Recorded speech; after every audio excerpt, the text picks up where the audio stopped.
Hey guys, I hope everyone's doing well. We sent our message out last week about the winter series that we're going to do.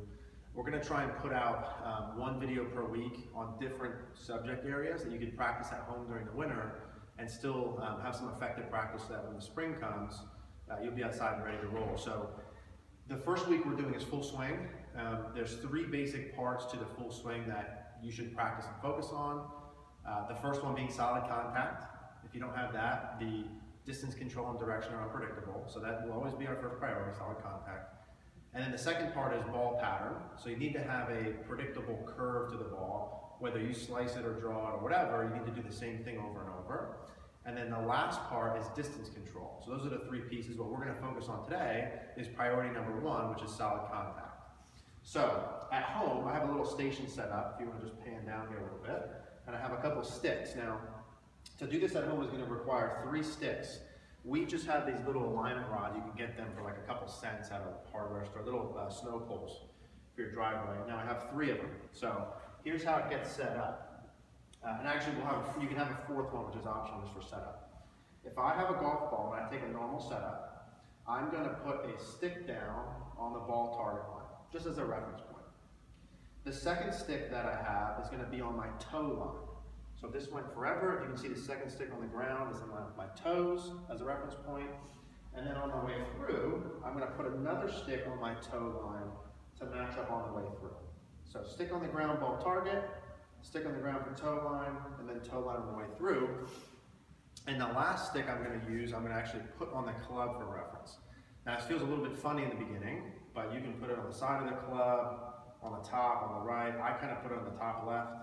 And once you do it a couple times, it'll feel easy, and I'll explain why we're doing this. So here's what you can do at home as checkpoints. Now, obviously, in terms of solid contact, improving your contact is so dependent on the person.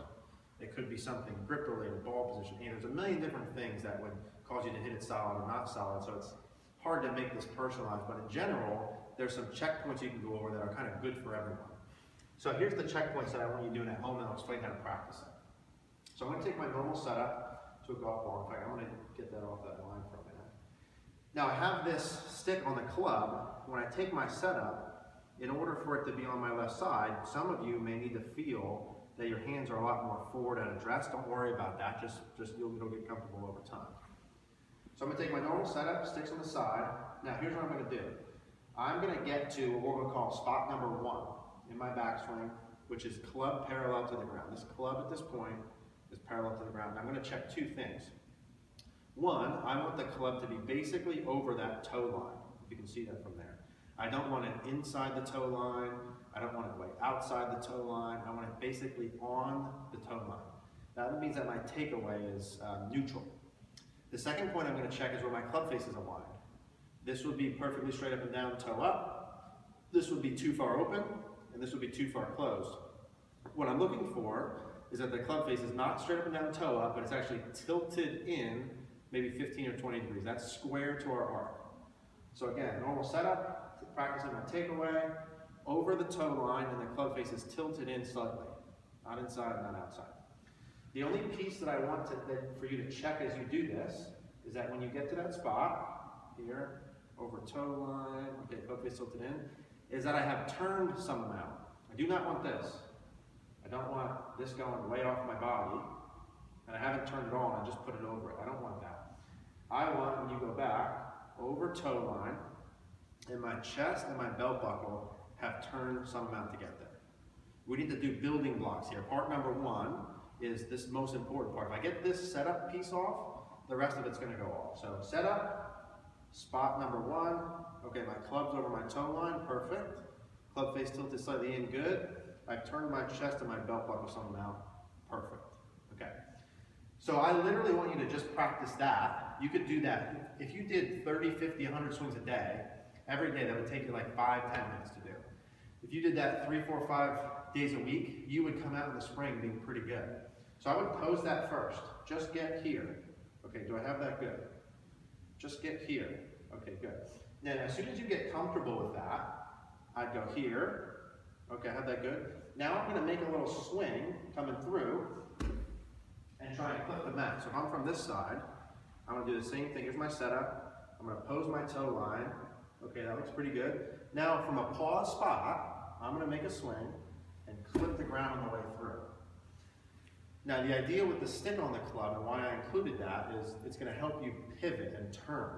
So if I make a normal downswing and I try and have a big flip here like this, you're gonna hit yourself in the side. So what I want when you go through, hit that spot, boom, and only do that until you hit the spot. And if that takes a day, a week, a month, whatever, just do that.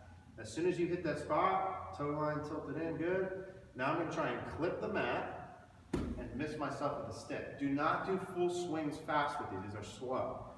Hit the spot, toe line, good. Now I'm gonna clip the mat and turn on my way through. When you get to this spot in your follow through, arms should be some amount extended, they're away from your body, the stick is behind you. If I go from this angle, here's where that goes, the stick is behind you. So, there's a couple different things, but you can literally, if you just practice this over and over for a month or two, your solid contact's gonna be much better. Let's review. Normal setup, stick on my toe line on both sides. Stick on the side of the club. I'm gonna practice spot number one, over the toe line, club face tilted slightly in, body's turned until I get good at that. As soon as I get good at that, I'm gonna go boom, this is good. Now I'm gonna swing, make sure I clip the mat and miss myself with the stick, just a little half. So from this side, step number one, just pose that, good. Step number two, pose that, clip the mat and miss myself. After you do that for a couple weeks and that gets easier, you can eliminate the pause and just go slow 25% speed, feel the same things. Good. Good. Finish with the stick behind me, body's facing the target, arms extended. So I know that's a couple different things, but that's going to be your full swing that you can work on. You could never do too much of that. Next week we'll send another video series on some short game stuff and give you the same thing on the way home. So let me know if you guys have any questions. I hope that helps.